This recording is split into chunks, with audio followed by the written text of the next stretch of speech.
Nós estamos aqui em uma área muito privilegiada de Brasília, a nossa capital federal, sendo muito bem recebido, ao que nos deixa muito felizes, doutor Rodrigo Queiroga. Muito obrigado pela acolhida, né, por estar nos recepcionando, né, no início desse projeto Brasília em Destaque. Me recordo que no ano passado, acho que foi quase que a última visita que nós fizemos do projeto, né, Levi?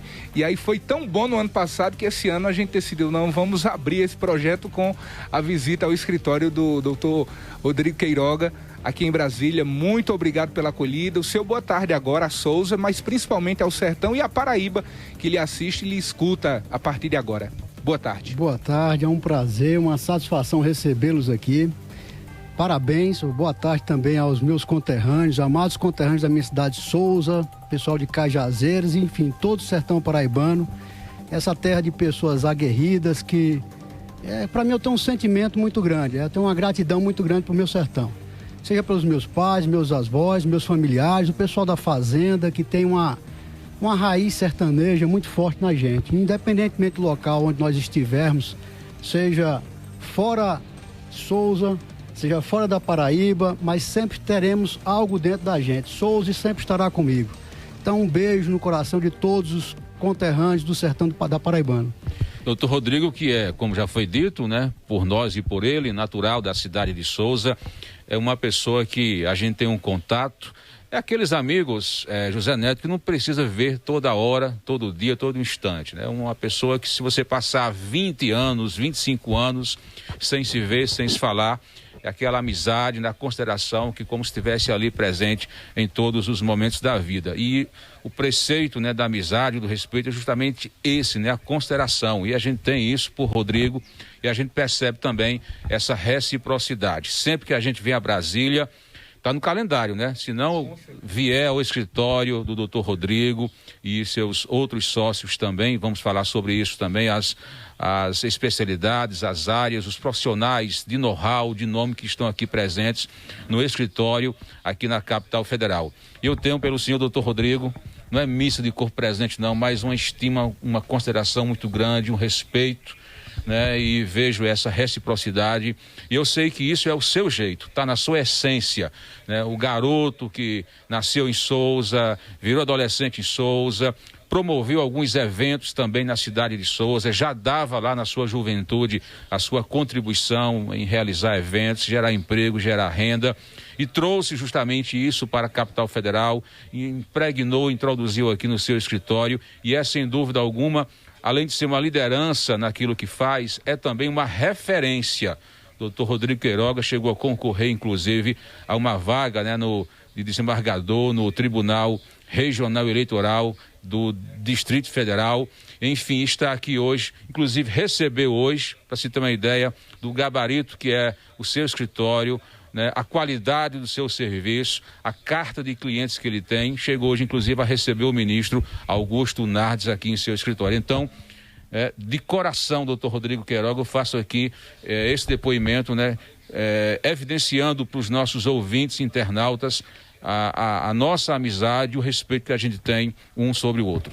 Isso aí, Levi. Mais uma vez, é uma satisfação imensa recebê-los aqui. O Zé Neto, você, Levi, que é um irmão que eu tenho lá de Souza. Obrigado. Sempre estará aqui, as portas estarão abertas para você, assim que precisar, assim como eu também, minha casa, a minha família, espero que você conheça também aqui, para mantermos esse laço que nós temos desde lá da nossa amada cidade de Sorriso. E o Perto também, que está aqui auxiliando aqui todos vocês. E mais uma vez, eu quero deixar os parabéns para vocês que estão aqui, vieram aqui a Brasília. No ano passado, colheram bastantes frutos da vinda de vocês, ou seja, conseguiram fazer uma pauta com pessoas importantes, políticos importantes, ministros importantes, e dessa vez agora vieram com mais força ainda. Eu vejo isso como um empreendedorismo. É um fator extremamente positivo para todas as nossas áreas, seja na advocacia, seja no radialismo, na comunicação. Parabéns por essa iniciativa mais uma vez, espero também o ano que vem, e voltem novamente com ainda mais sucesso, com a entrevista do presidente da República e por aí vai. Então, mais uma vez, abro as portas para vocês aqui no meu escritório. Juntamente somos mais 3 sócios também. Temos uma equipe aqui de em torno de 50 advogados que trabalham conosco aqui direto e indiretamente. Temos até uma advogada hoje que presta serviço para o nosso escritório lá no Rio Grande do Sul, em Canoas. Hoje ficamos sabendo também que ela até pediu uma ajuda e o escritório sim prestará toda a ajuda necessária para essa advogada, a advogada que presta serviço para a gente há um longo tempo. Lá nós temos um cliente lá especificamente, ela presta esse auxílio. E estaremos sempre, ou seja, nossa função aqui, temos que cumprir nosso papel também em ajudar o próximo. Por favor, doutor Rodrigo, para que as pessoas possam compreender assim, o significado, a importância, a grandiosidade profissional do seu escritório, quem são justamente os outros sócios que estão aqui no escritório juntamente com o senhor? Quantos advogados atuam? A atuação hoje de advogados que atuam direto e indiretamente no escritório é quase no Brasil inteiro. Nós temos sede em São Paulo, temos em João Pessoa também, na Paraíba temos que ter, porque somos 3 paraibanos aqui do escritório. Começo a apresentar os sócios que são o Alexandre Queiroz, que é paraibano, Carlos Vieira, que também é paraibano, eu que sou paraibano de Souza, e a Camila Ramos, que é do Maranhão. Então, praticamente, somos sócios nominais dos escritórios nordestinos, que chegamos aqui e estamos trilhando nosso caminho. Somos fortes, né? Como dizia Euclides da Cunha. Nunca desistimos. Jamais. Somos persistentes e resistentes e vamos até o final. Isso. E doutor Rodrigo é especialista na área eleitoral. O homem sabe tudo sobre a questão eleitoral. Estamos, doutor Rodrigo, à beira de um pleito, né? 6 de outubro, mais uma eleição para vereador e também para prefeito. O Tribunal Superior Eleitoral, o TSE, recentemente publicou, né, as modificações, né? Parece que vem aí digamos assim, uns ajustes com relação à propaganda falsa, a fake news, divulgação em redes sociais, mas eu gostaria que o senhor pudesse destacar quais as principais mudanças, né, as normas válidas para as eleições deste ano. Esse ano, 2024, eleições municipais, é extremamente importante porque sempre tem um reflexo nas eleições gerais. Então, é importante que todos participem, qualquer cidadão participe de forma efetiva, participe com o seu voto, participe também nos debates, porque isso enaltece o nosso Estado Democrático de Direito. Temos por desafio para esse ano já a questão da fake news. Isso é um avanço que se tem na propaganda, na divulgação com notícias falsas, porque hoje em dia é algo que é uma arma que se tem. Isso destrói, ou seja, destrói uma candidatura, destrói uma campanha política com a notícia falsa. A preocupação do Tribunal Superior Eleitoral é justamente nesse sentido. Agora, em fevereiro, foi constituída uma comissão eleitoral. Essa comissão fará já justamente um acompanhamento mais detalhado para que se tenha a punição devida e rápida e efetiva, porque não adianta punir pós um período eleitoral. O período eleitoral é muito curto, são 45 dias de campanha. Então imagina você uma notícia, o que ela causa numa campanha eleitoral, você tem que estar desmentindo uma semana, no dia seguinte. Pode desequilibrar um pleito, né? Justamente. Há esse desequilíbrio, tanto é que se tem a possibilidade de cassação por abuso. Abuso, inclusive, na propaganda também. Então, dessa forma, a Justiça Eleitoral está bem atenta. Como você falou, eu trabalho na Justiça Eleitoral desde que cheguei a Brasília. Tive a oportunidade de vir para cá com o Hinaldo Leitão, que na época era deputado federal. E daí comecei a atuar no Tribunal Superior Eleitoral. Consegui fazer minha pós-graduação, consegui concluir o meu mestrado em Direito Constitucional, voltado para pesquisa no eleitoral. Hoje estou terminando um doutorado, também com a pesquisa no eleitoral, e venho me colocar à disposição do pessoal paraibano também, toda a Paraíba, o que precisar. Sempre tenho amigos que militam na área do eleitoral, que é muito importante. Aquele advogado que eu entendo que é muito difícil para um advogado hoje em dia manter só em determinada área, porque precisa da sua subsistência, ou seja, precisa militar para outras áreas também, mas que é importante ter um advogado que seja especialista na área, que conheçam as normas, porque isso atrapalha uma campanha eleitoral. Doutor Rodrigo Queiroga, advogado, especialista em direito eleitoral. Como o senhor mesmo disse, a Paraíba sempre tem esse espaço aqui, esse aconchego no seu escritório e a sua acolhida. Mas me permita fazer uma pergunta. Nesse ano de 2024, está vindo à tona no sertão da Paraíba os temas voltados ao direito eleitoral, porque é um ano eleitoral e nós estamos se avizinhando a uma disputa em todos os municípios do Brasil. No último ano, nós fizemos uma pergunta ao senhor relacionada a um caso específico que repercutiu muito de lá para cá e continua repercutindo muito, que foi, digamos que, assim como dizem lá no sertão, vocês fizeram uma consulta a um grande jurista em Brasília acerca da possibilidade de uma pré-candidatura que pode ser confirmada na convenção do Chico Mendes, que acredito que o senhor conheça, inclusive ex-prefeito de São José de Piranhas e atual deputado estadual. E aí eu vou refazer essa pergunta contextualizando nos mínimos detalhes. Chico Mendes disputou em 2016 o cargo de prefeito de São José de Piranhas. Foi eleito. Em 2020, ele disputou a reeleição de prefeito de São José de Piranhas, foi reeleito. Em 2021, no prazo final para desincompatibilização, ele renunciou ao cargo para disputar uma cadeira na Assembleia Legislativa na eleição de 2022. Ele se descompatibilizou em 2021, cumprindo o prazo exigido pela Justiça Eleitoral. Em 2022, ele foi eleito deputado estadual. Agora, em 2024, estando no cargo de deputado estadual, ele se coloca como pré-candidato a prefeito, não de São José de Piranhas, mas sim de Cajazeiras. E há uma grande divisão, há uma ala que diz que ele não pode disputar a prefeitura de Cajazeiras porque se configuraria como um terceiro mandato do chamado prefeito itinerante, que é o que a legislação eleitoral já traz muito detalhado. Mas há quem diga que o fato de ter sido reeleito em 2020, mas tenha sido eleito deputado estadual em 2022, o colocaria na possibilidade, sim, de disputar essa eleição na cidade de Cajazeiras, que é a cidade vizinha de São José de Piranhas. Esse contexto todo para lhe fazer essa pergunta. Na sua opinião, como jurista, atuante no direito eleitoral, Chico Mendes pode, há segurança jurídica nessa disputa para ele? Bem, para a gente que somos profissionais do eleitoral, é bem mais seguro dar uma informação com conhecimento de todo o processo. Mas, diante das informações que você está me atualizando aqui, duas situações. Eu não vejo qualquer impedimento de uma candidatura do Chico, por uma razão muito simples, porque não se trata de um mandato sucessivo de prefeito. Ou seja, teve uma interrupção nesse lapso de tempo para um mandato que ele está exercendo de deputado estadual. Então, dessa forma, eu entendo que seria, ou seja, uma impugnação com relação ao seu mandato ou candidatura de itinerante, se ele fosse prefeito consequentemente e depois se candidatasse numa cidade próxima, uma cidade vizinha. Aí sim, na minha visão, se configuraria um terceiro mandato itinerante. Então, dessa forma, eu não vejo qualquer que seja o impedimento de ele disputar as eleições desse ano.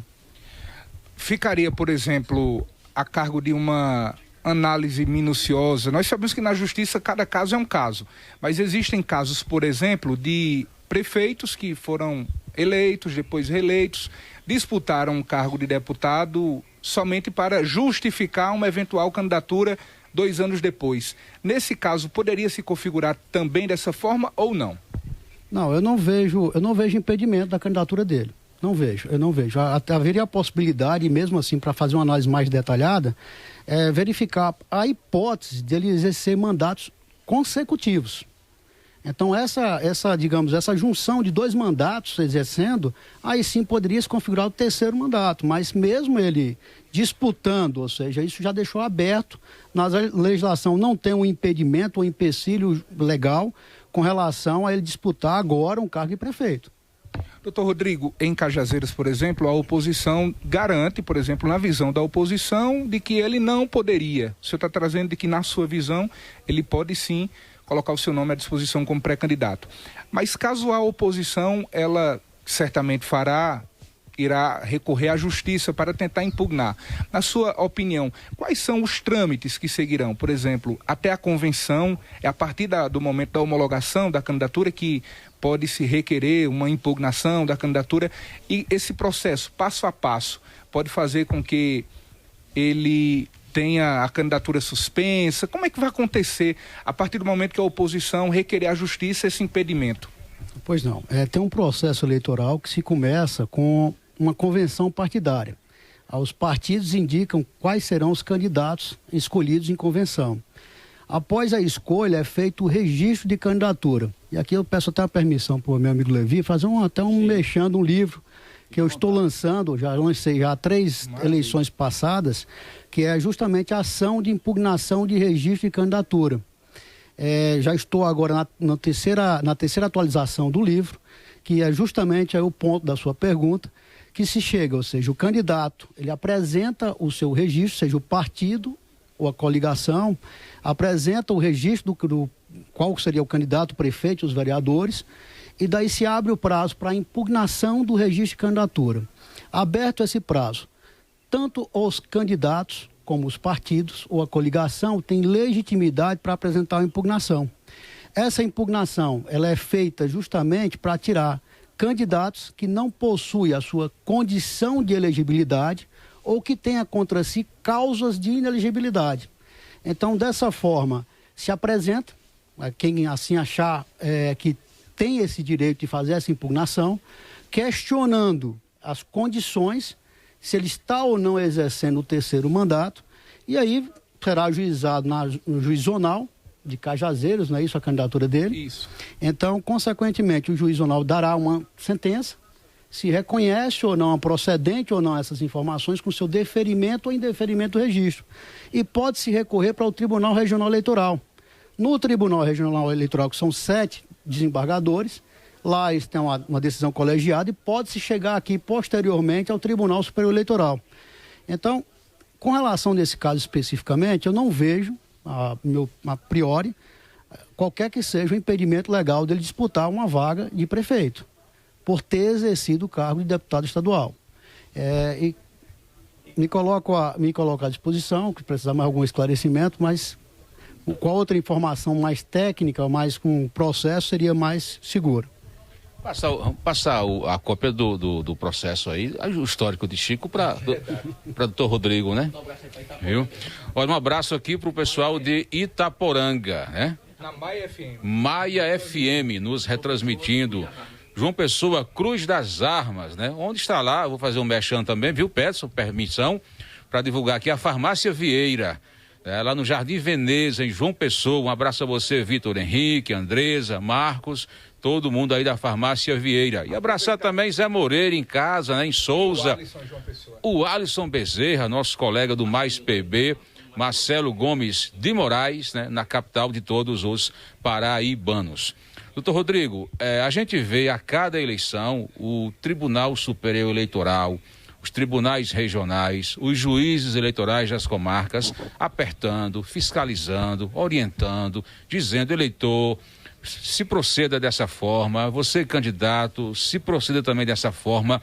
Mas o que é que acontece, doutor Rodrigo, que é principalmente a classe política termina por desobedecer, né, as regras eleitorais.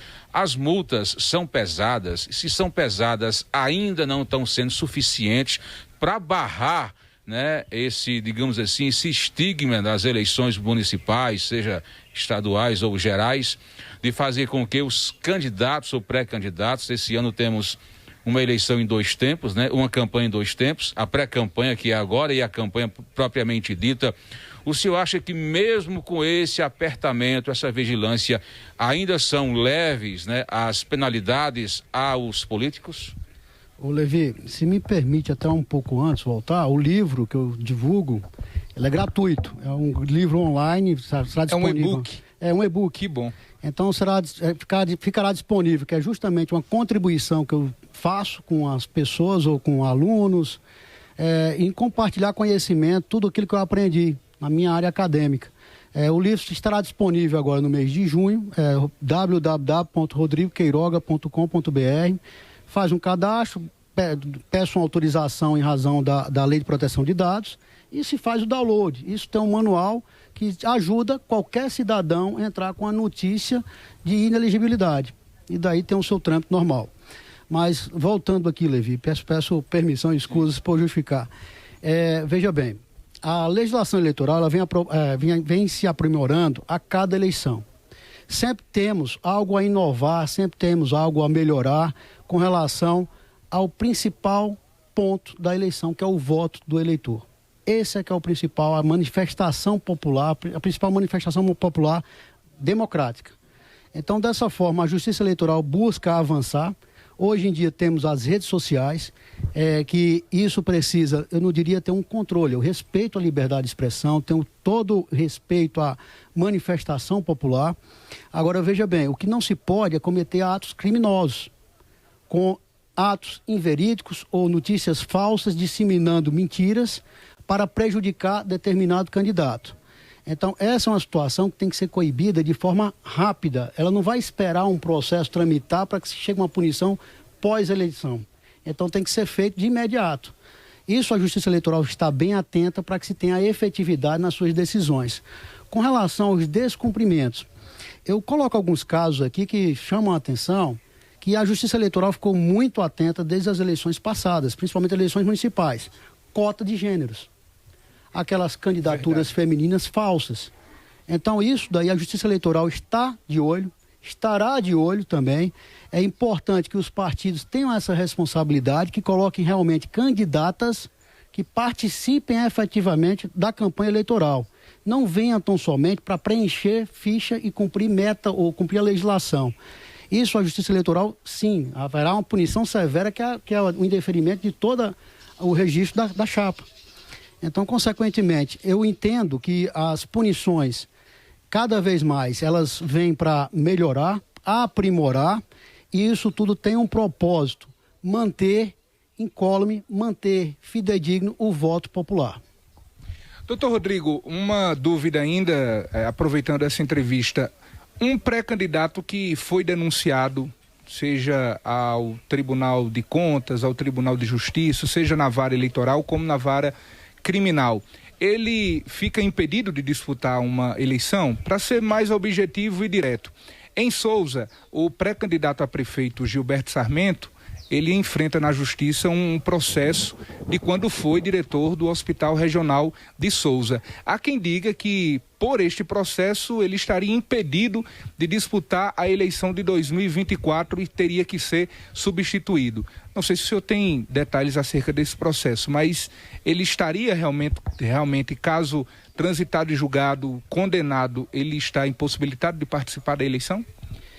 Se me permite, para apresentar uma manifestação é bom conhecer os autos. Mas posso te falar com toda segurança, qualquer candidato que tenha contra si uma decisão colegiada, condenatória, seja ela no Tribunal de Justiça, seja ela no Tribunal Regional Federal, isso a depender do processo, se for uma ação de improbidade ou se for uma ação criminal, pode-se chegar a atrair uma causa de inelegibilidade. Da mesma forma, tribunais de contas, como Tribunal de Contas da União, se houver uma decisão colegiada que o ato caracterize um ato de improbidade administrativa, pode-se chegar ou se atrair uma causa de inelegibilidade. Então, para aqueles candidatos que tão somente respondem a processo sem uma decisão colegiada, de um órgão colegiado, eles podem disputar o pleito. Não há esse empecilho na legislação. A Lei Complementar 64/90 não proíbe que o candidato participe, só e tão somente respondendo ao processo, sem uma decisão condenatória de forma colegiada. Ok, nesse caso específico, se trata, Zé, na verdade, de uma ação da época que ele era secretário de saúde na primeira gestão do prefeito Fábio Taironi. Mas a lei sempre deixa aí suas brechas, né? Deixa um pouquinho da porta aberta, né, doutor Rodrigo? Sempre é um motivo para se questionar judicialmente, né? Ou seja, o partido, que seja da oposição ou da situação, tem essa liberdade de questionar judicialmente, independentemente da situação. Se fizer uma leitura, assim os advogados, o corpo jurídico entender que estão preenchidos alguns dos requisitos, entra-se com ação de impugnação de candidatura e passa-se a tramitar com a decisão final na Justiça Eleitoral. Ok. Tem mais alguma pergunta, mais algum assunto, doutor Rodrigo? Satisfeito? Pronto, também estou muito satisfeito, né? Por nós aqui a gente conversaria o tempo todo, mas a gente tem uma pauta a seguir.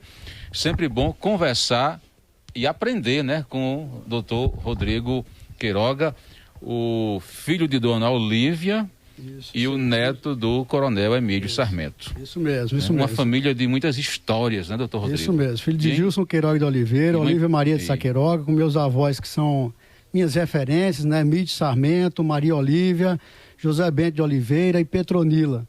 Então são referências para mim, para minha vida, isso eu trago também, coloco nos meus filhos também, ou seja, estão dentro da gente, não tem como tirar. Quais, assim, as figuras mais notáveis que chegaram a frequentar, visitar o casarão do Coronel Emídio, bem no centro, naquela rua da Prefeitura Municipal de Souza? O ex-presidente Getúlio Vargas, ele proferiu um discurso na varanda, na sacada lá da Casa Central, que fica próximo ao Banco do Nordeste. Isso há um certo tempo atrás. Até quero deixar aqui o registro do José Vicente. Zé Vicente está fazendo umas matérias. Gabriel, que é o filho de Dr. Zé Vicente. Zé Vicente. Sensacional a matéria dele. Tenho acompanhado nas redes sociais, curtido muito. Resgata a nossa história, né? A história de Souza. Isso é muito importante para quem está longe também, até para apresentar para os filhos. Olha como é que foi a sua cidade, como ela é importante, as pessoas que tiveram no cenário nacional também. E, Levi, estou aqui à disposição para todos vocês. Muito obrigado. Todos do Sertão, que para mim é minha casa, é o meu sangue, ou seja, quando eu ia para Souza, que voltava de João Pessoa, que estudava, quando eu estava chegando, sentia aquele cheiro de sertão, né? Que é algo quente. Orvalho, é né? muito bom, o calor é muito também, bom, né? muito bom, muito bom. E um abraço para todos da minha cidade amada, Souza.